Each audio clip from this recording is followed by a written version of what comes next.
It's February 2026 at Miami International Airport, a sprawling grid of asphalt, jet fuel, and terminal lights.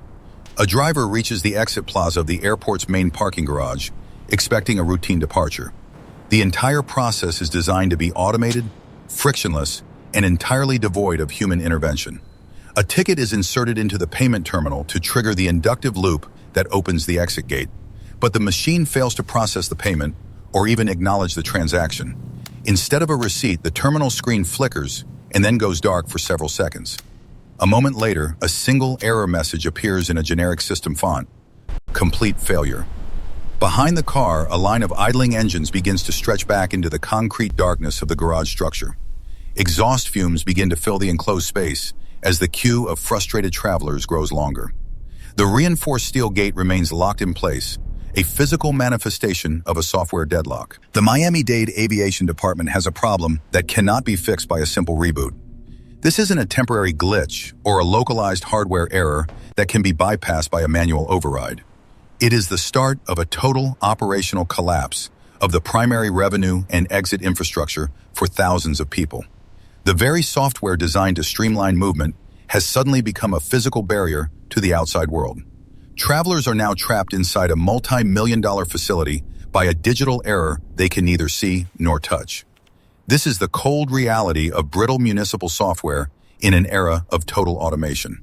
What happens to the movement of a city when the digital layer between the public and the infrastructure simply stops working? Take a look at what happened. Miami International Airport is a massive complex governed by a mixture of heavy concrete and invisible logic. To handle the daily volume of millions of passengers, the Miami-Dade Aviation Department moved away from human toll collectors years ago. In their place, they installed a sophisticated, automated parking garage payment infrastructure. These terminals are the essential nodes of the airport's primary revenue and exit system. The goal is simple: keep the high-traffic airport parking structures moving without the need for manual processing. A traveler enters, a sensor records the license plate, and a central server calculates the cost in milliseconds. It is a multi-million-dollar promise of frictionless movement through the city's most critical transit hub.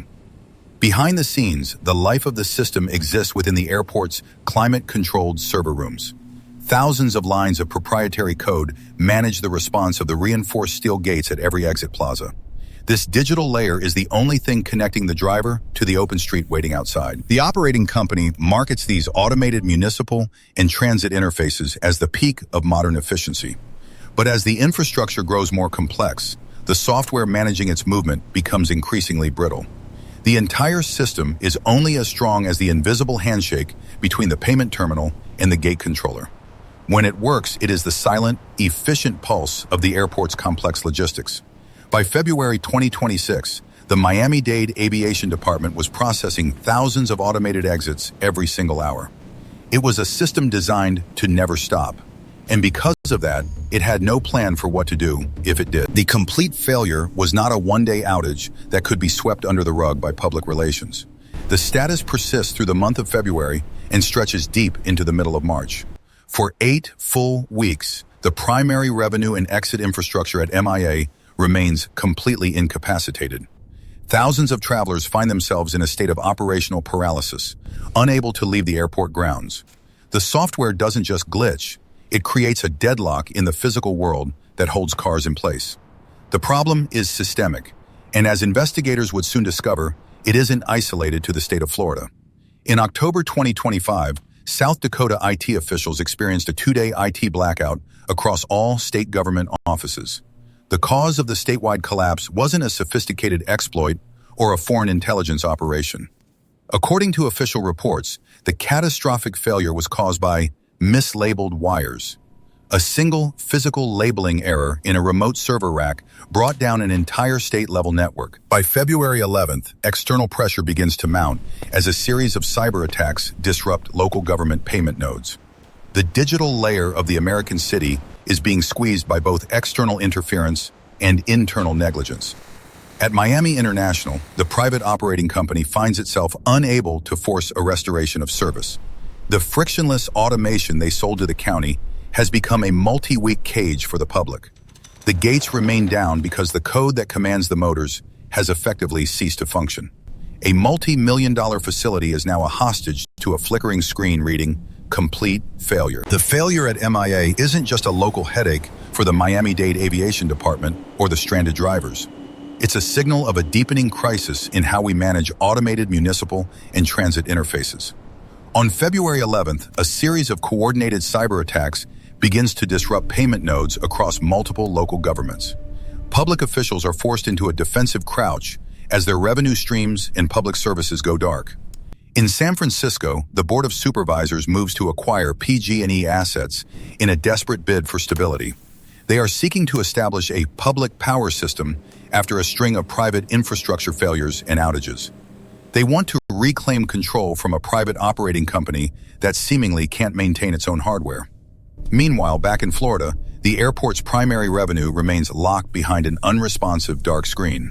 Local government payment departments are forced to pivot back to manual workarounds they haven't used in a decade. The promise of frictionless movement is replaced by the reality of travelers being incapacitated for weeks in a garage. Inside the server rooms, IT officials are finding more instances of mislabeled hardware and physical wiring errors. The same pattern of digital brittleness is beginning to appear half a world away in unexpected places. In Wuhan, a fleet of autonomous vehicles comes to a dead stop on a live, high-speed highway. The software outage strands riders in the middle of traffic with no manual override and no way to steer. It is a slow-motion collapse of the trust between the public and the digital layers that manage the city. Every service restoration notice is met with deep skepticism by a public that feels increasingly trapped by code. The complete failure at the gate has become a mounting political liability for the aviation department and the county. From high-traffic airport parking structures to the regional power grid, the infrastructure is visibly fraying. The fallout isn't just a financial loss measured in millions of dollars for the airport's operating budget. It is the physical paralysis of a major international hub by a digital ghost that no one knows how to fix. April 3rd, 2026. The operating company at Miami International finally releases a brief, formal company memo. The parking garage payment system is officially described as fixed and ready for the public.